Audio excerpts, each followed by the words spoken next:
Hello everyone, welcome back to SkillWeb. In this video, I will show you how to copy a Trello board. So let's have a look now.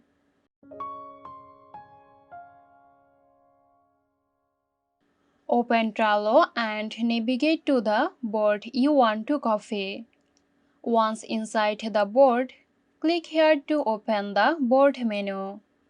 From the board menu, select Copy Board.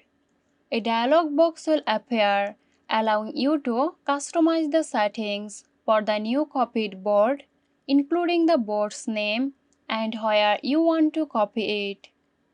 Once you have adjusted the settings, click Create.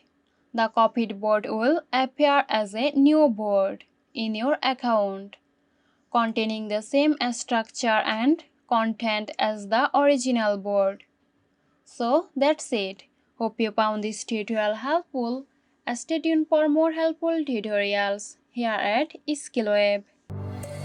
This video is sponsored by Girosoft. Girosoft offers graphic design, UI UX design, digital marketing and web development. Elevate your brand with Girosoft today. For more details, check the description box.